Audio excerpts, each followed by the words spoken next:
स्वागत है सभी को A to Z क्लासेस के ऑफिशियल यूट्यूब चैनल पर। और 1 से 2 दिन गैपिंग हुआ आपको वीडियो मिलने में। उसका रीज़न था कोविड-19 का वैक्सीन हम लिए थे, कोविशील्ड। तो मैं आपको भी बताता हूं कि यदि आप जो भी वीडियो देख रहे हैं या आपके घर में जिनका एज 18 प्लस हो गया है और 45 के अंदर हैं तो वो जाकर वैक्सीन लें, डरने की कोई ज़रूरत नहीं है। ठीक है, थोड़ा बहुत इफेक्ट उसका देखने को आपको मिलेगा। ठीक है, तो आइए, मैं बिल्कुल स्वस्थ हूँ। तो आइए स्टार्ट करते हैं आज के क्लास। एनसीईआरटी कंटेंट को आगे बढ़ाते हैं। फिजिक्स में 2.9 आज पढ़ेंगे हम लोग, electrostatics of conductor. Electrostatics of conductor. तो जब आप पिछला चैप्टर पढ़ रहे थे इलेक्ट्रिक फील्ड और चार्ज के बारे में, जब आप पढ़ रहे थे तो वहां पर कंडक्टर के बारे में आपने पढ़ा होगा। ठीक है, तो कंडक्टर क्या होता था सर?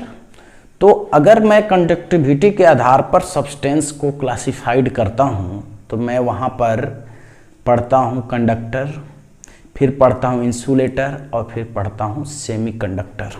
ठीक है, तो कंडक्टर के बारे में हमने क्या देखा कि जिसमें इलेक्ट्रॉन, एक ऐसा सब्सटेंस जिसमें इलेक्ट्रॉन इजीली मूव हो जा रहे हैं, ट्रांसफॉर्मेशन इलेक्ट्रॉन का हो रहा है, मतलब जिसमें से चार्ज फ्लो हो सकता है।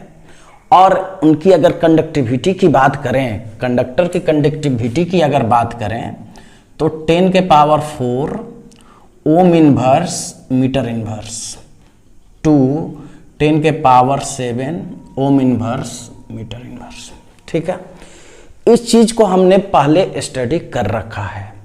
तो कंडक्टर के बारे में सभी को जानना होगा।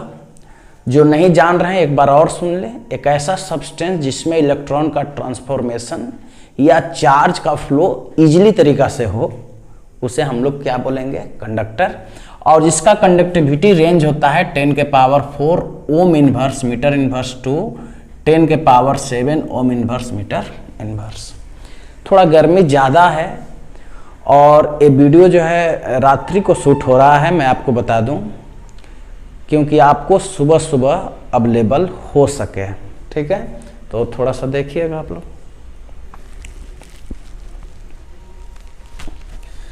आइए तो बात करते हैं इलेक्ट्रोस्टैटिक्स ऑफ कंडक्टर। तो इलेक्ट्रोस्टैटिक्स क्या होता है, पहले इस बात को समझा दूं मैं आपको। इलेक्ट्रोस्टैटिक्स क्या था भाई? तो इलेक्ट्रोस्टैटिक्स एक ब्रांच था। ठीक है, किसका ब्रांच था? तो फिजिक्स का ब्रांच था। ठीक है, फिजिक्स का ब्रांच था जिसमें स्टडी किया जाता था। स्टडी किसको करते थे? Rest of charge. Rest of charge is called electrostatics. मतलब एक इलेक्ट्रोस्टैटिक्स एक हमारा यूनिट था जिसमें 2 लेसन थे। कौन कौन भाई?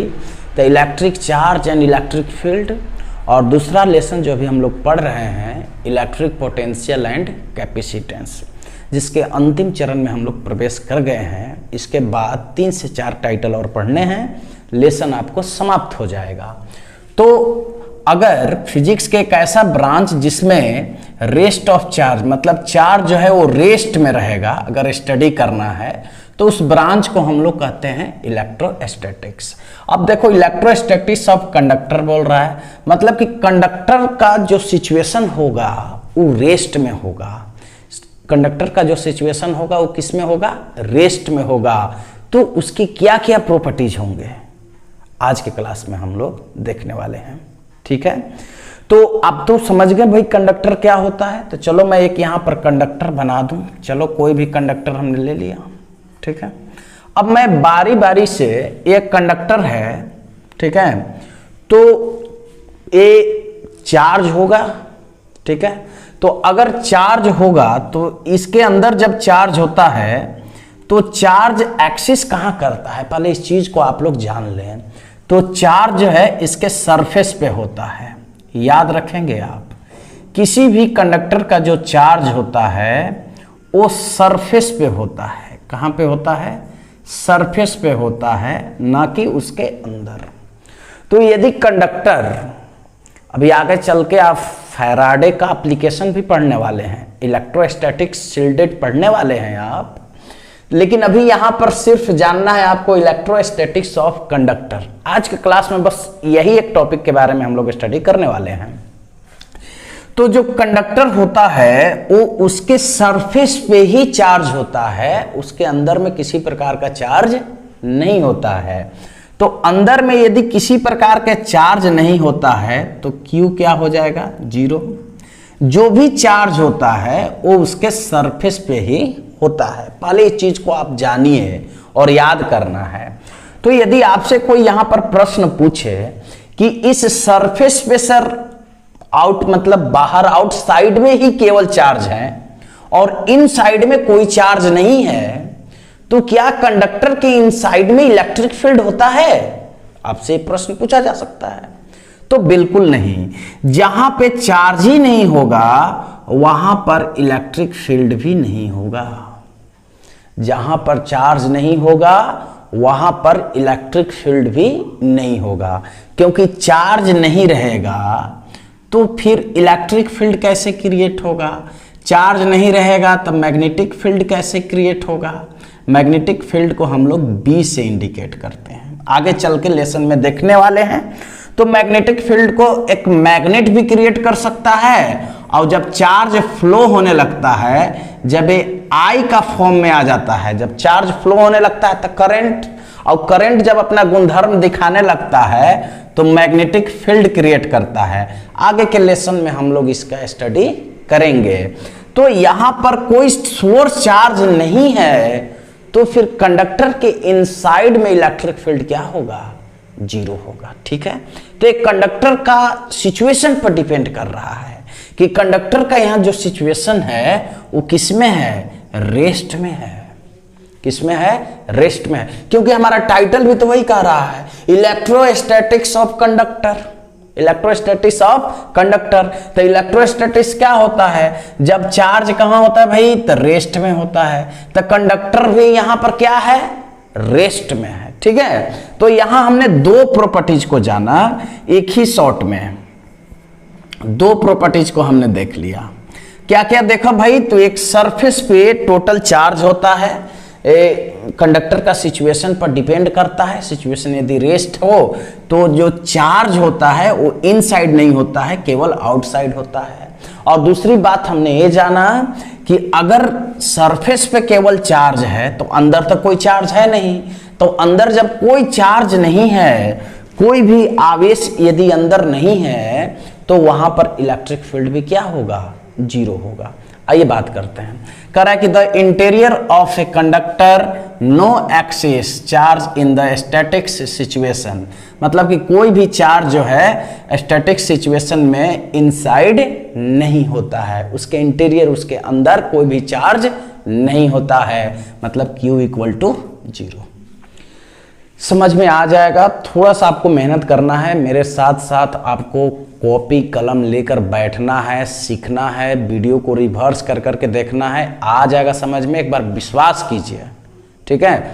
और जब हम टेस्ट लेते हैं आपसे तो क्विकली आंसर लिख कर भेजिए और थोड़ा सा ईमानदारी दिखाइए। जल्द ही कोचिंग खुलेगा, जल्द ही कोचिंग खुलेगा, मैं आपको विश्वास दिलाता हूं।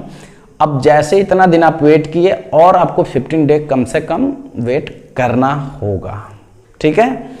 अब आइए दूसरा प्रॉपर्टीज की बात करते हैं। कह रहा है कि inside a conductor electric field is 0, मतलब कि E भी क्या होगा, 0। इनसाइड मतलब कि कंडक्टर के अंदर इलेक्ट्रिक फील्ड क्या होगा, 0 होगा। क्लियर है। आइए अब कह रहा है कि at the surface of a charge conductor electric field must be normal. देखो इलेक्ट्रिक फील्ड जो होता है वो मस्ट बी नॉर्मल, मतलब कि नॉर्मल ही होता है, मतलब परपेंडिकुलर ही होता है सरफेस का। मतलब कि कंडक्टर का जो सरफेस होता है, इलेक्ट्रिक फील्ड जो होता है वो हमेशा उसका परपेंडिकुलर होता है।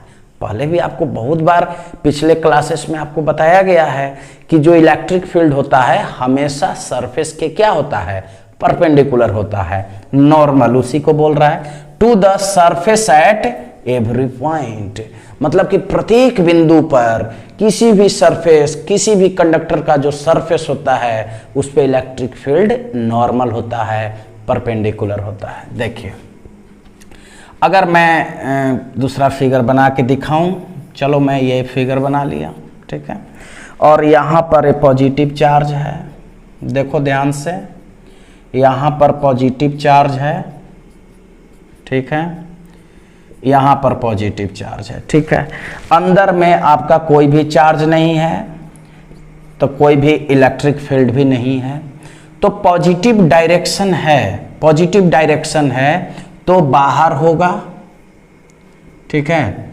आउटवर्ड इसका डायरेक्शन होगा यदि पॉजिटिव चार्ज से ए सरफेस यदि लैस है तो बाहर की ओर डायरेक्शन होगा। लेकिन आपको ये चीज याद रखना है कि हमेशा इस पृष्ठ के परपेंडिकुलर ही होगा। कितना होगा? परपेंडिकुलर ही होगा, मतलब ये सरफेस हो गया और ये इसका इलेक्ट्रिक फील्ड का डायरेक्शन हो गया, हमेशा क्या होगा? परपेंडिकुलर होगा। अब वो चार्ज पॉजिटिव होगा तो आउटवर्ड डायरेक्शन में होगा, यदि सरफेस पे पॉजिटिव चार्ज होगा तो आउटवर्ड डायरेक्शन होगा, और यदि निगेटिव चार्ज होगा तो इनसाइड डायरेक्शन होगा। इस प्रकार से मान लो कि ये कंडक्टर है और इस पे आपका निगेटिव चार्ज है, ठीक है, कौन सा चार्ज है? तो निगेटिव चार्ज है, तो केवल डायरेक्शन चेंज होगा, ठीक है, इनसाइड डायरेक्शन हो जाएगा, लेकिन इलेक्ट्रिक फील्ड का जो स्थिति होगा सरफेस पे वो हमेशा क्या होगा? नॉर्मल होगा, हमेशा परपेंडिकुलर होगा, ठीक है। आइए आगे बात करते हैं। तो यहां पर भी Q 0 रहेगा और इलेक्ट्रिक फील्ड भी 0 रहेगा। तो एक बार फिर से समझ लें इस प्रॉपर्टीज को।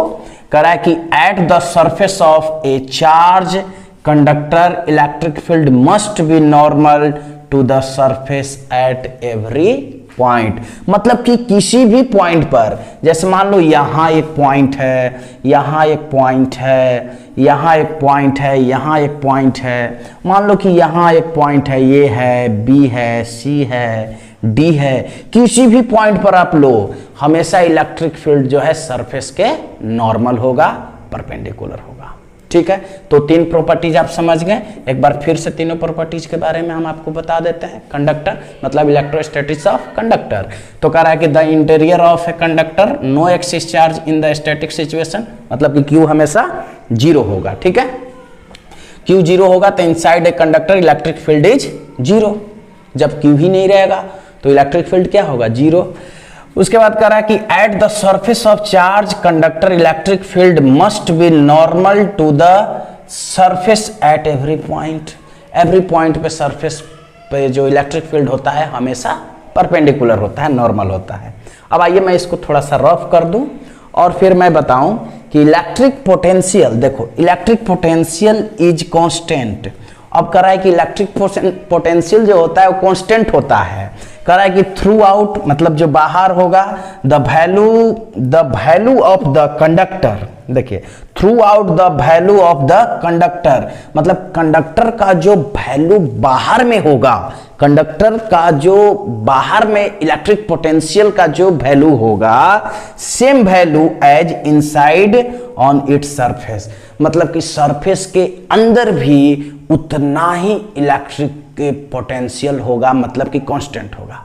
कैसे? आइए बात करते हैं, थोड़ा रफ कर देते हैं। है कि एक मान लो कि भाई ये चलो एक कंडक्टर है, ठीक है, इस कंडक्टर पे पॉजिटिव चार्ज है, इस कंडक्टर पर क्या है? पॉजिटिव चार्ज है, इस कंडक्टर पर पॉजिटिव चार्ज है, ठीक है। अब यहां पर Q 0 है और इलेक्ट्रिक फील्ड भी 0 है। चलो मैं यहां पर एक पॉइंट मान लेता हूं A, और यहां पर मैं एक अंदर में कहीं पर पॉइंट मान लेता हूं B, ठीक है, और यहां पर चार्ज है, यहां पर चार्ज है। पिछले क्लास में भी आपको बहुत बार हम बताए हैं कि यदि इन्फिनिटिव से आप किसी भी चार्ज को, जैसे Q0 चार्ज को यहां P तक लान रहे हैं और यहां पर Q0 चार्ज Q ऑलरेडी है पहले से, तो यहां से यहां तक मतलब कि इलेक्ट्रिक फील्ड में, ठीक है, जो भी वर्क डन होता है वो कहलाता है पोटेंशियल। ठीक है, तो वर्क कब होता है? जब कोई भी यहां पर चार्ज रखा हुआ रहेगा, मतलब किसी के अगेंस्ट में करोगे तभी तो वर्क कहलाएगा भाई। तो यहां अगर कोई चार्ज नहीं होता, यहां अगर कोई चार्ज नहीं होता तो पोटेंशियल क्या होता? जीरो होता, क्योंकि वर्क डन तो होता ही नहीं ना, वर्क ही जीरो हो जाता, वर्क जीरो हो जाता यहां पर, क्योंकि अगेंस्ट आप बस लेके आ गए, कोई तो आपको मतलब फोर्स नहीं ना लगाया वहां पर कि आप अगेंस्ट कोई वर्क किए, कितना वर्क किए। तो यहां पर जैसे चार्ज था तो इस चार्ज पर कौन सा फोर्स लगा रहा था? इलेक्ट्रोस्टैटिक फोर्स लगा रहा था। तो उसके अगेंस्ट में आप यदि चार्ज को लाते हैं तो वहां पर वर्क होता है। ठीक है, पहले इस बात को समझिएगा। अब मैं यहां पर बोल दिया कि यहां पोटेंशियल जो है वो VA है और यहां पोटेंशियल क्या है? ठीक है, अब देखो यहां पोटेंशियल VA, ठीक है, चलो अब यहां VA मान लिया कि पोटेंशियल यहां VA है, ठीक है, क्योंकि यहां पर चार्ज है। अब मैं बात करता हूं और मैं ये भी बोल रहा हूं कि यहां पोटेंशियल VB है और ये आपस में इक्वल होते हैं। कहने का मतलब सेम वैल्यू होता है, जितना बाहर होगा उतना ही अंदर होगा कोई भी कंडक्टर में जब इलेक्ट्रिक पोटेंशियल की हम बात करते हैं। तो आइए देखते हैं कि अगर यहां से यहां हम चार्ज को लाते हैं, यहां से यहां चार्ज को हम लाते हैं भाई, तो यहां से यहां चार्ज को ला रहे हैं तो इसका मतलब कि WA से B तक आपको वर्क करना पड़ रहा है। ठीक है, तो जो भी वर्क डन होता है A से B तक लाने में जो भी वर्क डन किया जाता है वो क्या कहलाता है? इलेक्ट्रिक पोटेंशियल कहलाता है। ठीक है, तो अब यहां से यहां देखो तो VB माइनस VA बराबर एक फॉर्मूला हम लोग जानते हैं, WAB अपन क्या होगा? Q। ये फॉर्मूला हम लोग जानते हैं A से B तक लाने में। अब देखो ध्यान से, A से B तक लाने में कितना कार्य होगा? अब बताओ, देखो यहां पर चार्ज था तो वर्क डन हो रहा था, ठीक है, लेकिन जब चार्ज ही नहीं है तो कोई भी वर्क डन नहीं होता है, तो कोई भी वर्क डन नहीं होता है तो पोटेंशियल भी जीरो हो जाएगा। ठीक है, अब ध्यान दीजिएगा, वर्क डन यहां पर कोई भी वर्क डन यहां पर नहीं होगा जब ये चार्ज नहीं रहेगा। तो यहां पर भी अंदर में भी तो कोई चार्ज नहीं है, अंदर में कोई चार्ज है तो नहीं है चार्ज। देखो अंदर में कोई भी चार्ज नहीं है, तो अंदर में जब कोई भी चार्ज नहीं है तो यहां जो वर्क डन होगा वो क्या होगा? जीरो होगा। वर्क डन क्या होगा? जीरो होगा। तो VB minus VA equal to work done zero divided by Q। तो VB माइनस VA, अब ये तो जीरो में किसी चीज से डिवाइड दो तो जीरो ही आएगा, तो VB इधर माइनस है तो उधर जाके क्या हो जाएगा? VA। अब देखो ये आपस में इक्वल आया कि नहीं? अब ध्यान दीजिएगा, आपस में इक्वल आया कि नहीं? तो आ गया इक्वल। तो जितना वैल्यू आउटसाइड में रहेगा सरफेस का इलेक्ट्रिक पोटेंशियल, उतना ही अंदर भी वैल्यू होता है। इसलिए बोला जाता है कि कंडक्टर का जो इलेक्ट्रिक पोटेंशियल होता है वो सेम होता है, मतलब कि कांस्टेंट होता है। ठीक है, मतलब कि बाहर उतना ही अंदर भी उतना ही। ठीक है, तो हमारा ये चौथा प्रॉपर्टीज भी कंप्लीट हो गया। अब पांचवा प्रॉपर्टीज क्या कह रहा है देखिए, electric field at the surface of a charge conductor is E equal to sigma upon epsilon naught. मतलब कि इलेक्ट्रिक फील्ड जो सरफेस पे होता है कंडक्टर का वो E equal to sigma by epsilon naught होता है। तो आपको याद रखना है, गॉस थ्योरम से हम लोग इसे अभी प्रूफ करके भी देख लेंगे कि इतना आता है कि नहीं। ठीक है, मैं रफ करता हूं। हम लोग बात करते हैं कि इलेक्ट्रिक फील्ड जो है सिग्मा बाई एप्सिलॉन नॉट कैसे आता है। ठीक है, तो आइए एक सरफेस पहले बना लें। अब इस सरफेस का नाम देते हैं गॉसियन सरफेस, गॉसियन सरफेस। ठीक है, और गॉस का थ्योरम सबको तो याद ही होगा, Q बाई एप्सिलॉन नॉट होता है। ठीक है, ये भी आपको याद रखना है। अच्छा, इसके बाद ये पॉजिटिव चार्ज से लेस है। देखो क्विकली मैं इसको प्रूव कर देता हूं, एकदम ध्यान से देखिएगा। देखो ये पॉजिटिव चार्ज से लेस है। उसके बाद आपको ये भी पता है कि अंदर चार्ज नहीं है। अब हमें यहाँ पर गॉस एप्लीकेशन लगाना है तो कोई भी यहाँ पर हमें एक ऑब्जेक्ट इसमें डालना होगा, तो कोई भी सिलेंडर यहाँ पर मैं एक डाल दिया, ठीक है। अब ध्यान दीजिएगा, एक सिलेंडर हम यहाँ पर डाल दिए, एक सिलेंडर डाल दिए यहाँ पर, ठीक है, सरफेस को एज्यूम करने के लिए। तो हमने यहाँ पर सरफेस को एज्यूम कर लिया। तो सिलेंडर जब भी आप डालते हैं, गॉस एप्लीकेशन आप पढ़े होंगे, तो इसमें भी निकल कर आता है हमारा सरफेस। तो एक सरफेस निकल कर तो एक आ गया, एक सरफेस यहाँ पर जैसे देखो बीच वाला भी आएगा, ठीक है। तो एक सरफेस निकल कर ये आ गया और एक सरफेस हमारा निकल कर आ गया, 1 2 3। अब ध्यान दो यहाँ पर कि अगर यहाँ पर आप एक अल्पांश मतलब कि स्मॉलेस्ट एरिया एज्यूम करते हैं, या यहाँ पर करते हैं, ठीक है, या यहाँ पर करते हैं, तो अब ध्यान दीजिएगा, यहाँ पर मैं थोड़ा सा डायरेक्शन आपको बता दूं कि कैसे आप प्रूव करेंगे। तो सरफेस के हमेशा परपेंडिकुलर होता है, तो इस सरफेस का जो इलेक्ट्रिक फील्ड होगा वो सामने होगा, ठीक है, सामने होगा, एकदम ध्यान दीजिएगा। और इस सरफेस का जो इलेक्ट्रिक फील्ड है ये ऐसे है, ऊपर की ओर है, हमेशा परपेंडिकुलर होता है, इस चीज़ को भी आपको देखना है, ठीक है। और ध्यान दीजिएगा, इसका तो बात ही नहीं करना है, ठीक है, इसका इसलिए नहीं बात करना है क्योंकि ये तो नीचे Q ऑलरेडी 0 है, तो यहाँ पर तो इलेक्ट्रिक फील्ड 0 ही हो जाएगा, तो इसका 1 की बात ही नहीं करना है। 3 पर बात टिका हुआ है, तो 3 का जो देखो, अब इस सरफेस का परपेंडिकुलर तो होगा ही इलेक्ट्रिक फील्ड, और ये जो सरफेस है इसका भी इलेक्ट्रिक फील्ड का जो डायरेक्शन है ऊपर की ओर है। पहले इस चीज़ को आप समझ लीजिए, क्योंकि जब हम लोग लिखते हैं कि total electric flux, total electric flux क्या लिखते हैं हम लोग, बताओ भाई। तो हम लोग लिखते हैं phi equal to enclose integral EDS cos theta. अगर फाई यदि हम लोग कंपेयर करते हैं तो इस टाइप से लिख देते हैं। अगर मैं इक्वेशन इसको 1 ले लूँ गॉस थ्योरम से, ठीक है, गॉस थ्योरम,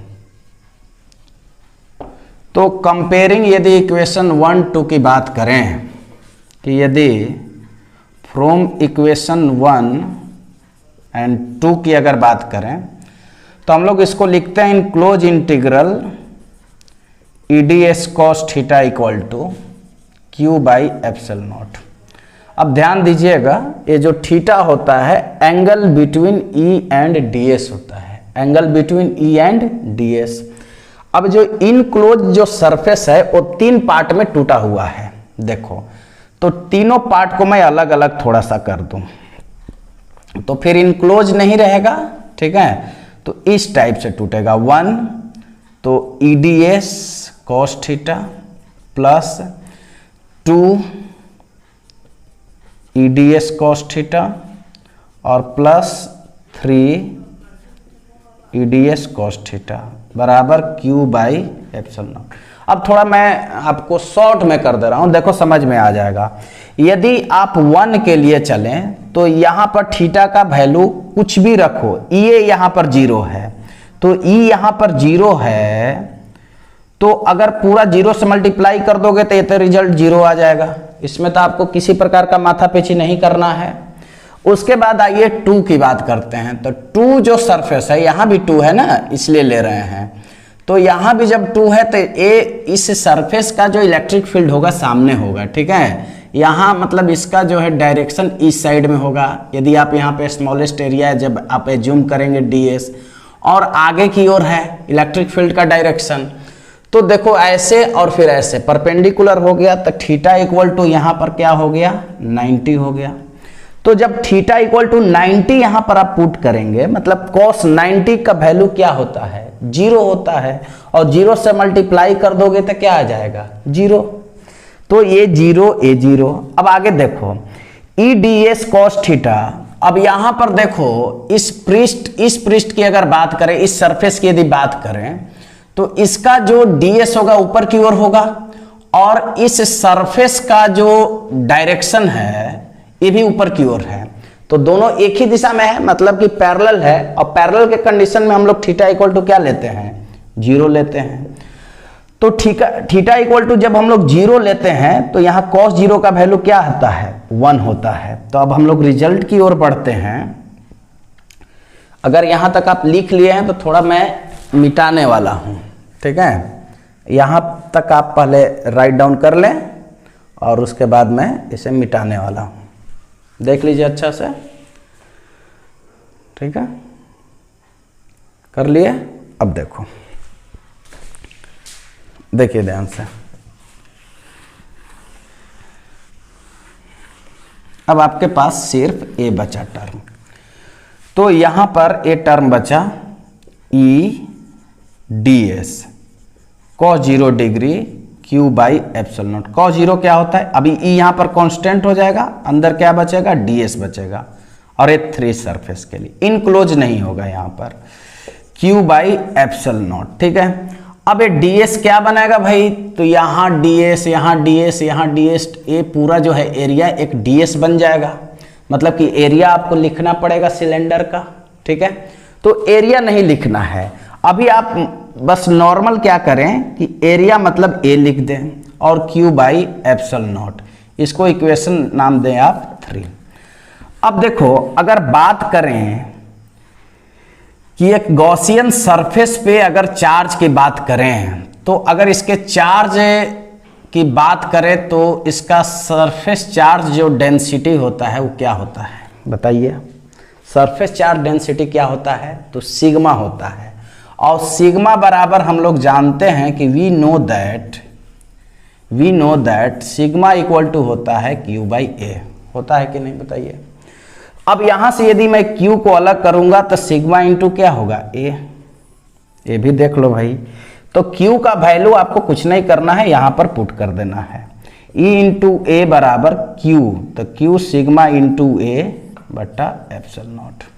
तो a खत्म हो जाएगा यहां पर, तो आपके पास बचा क्या, e बराबर बचा सिग्मा बाई एप्सिलॉन नॉट। तो देखो ध्यान से, यही तो आपको प्रूव करना था। तो कहने का मतलब यह हुआ कि किसी भी कंडक्टर के सरफेस पे जो इलेक्ट्रिक फील्ड होता है वो सिग्मा बाई एप्सिलॉन नॉट के इक्वल होता है। तो मैं इसे आपको प्रूव करके भी दिखा दिया। तो आज का हमारा टाइटल था इलेक्ट्रोस्टैटिक्स ऑफ कंडक्टर। वीडियो को रिवर्स कर करके देख लीजिए। इसके अलावे भी यदि किसी प्रकार का आपको डाउट हो तो आप मुझे कमेंट में बताइए, नहीं तो आप मोबाइल नंबर पर मुझे कॉल कीजिए, आपको समझा दिया जाएगा। वेट कीजिए कुछ दिन, फिर आपको ऑफलाइन क्लास में सारे टाइटल को रिवीजन मोड में आपको कंप्लीट करा दिया जाएगा। वीडियो को देखने के लिए बहुत बहुत धन्यवाद।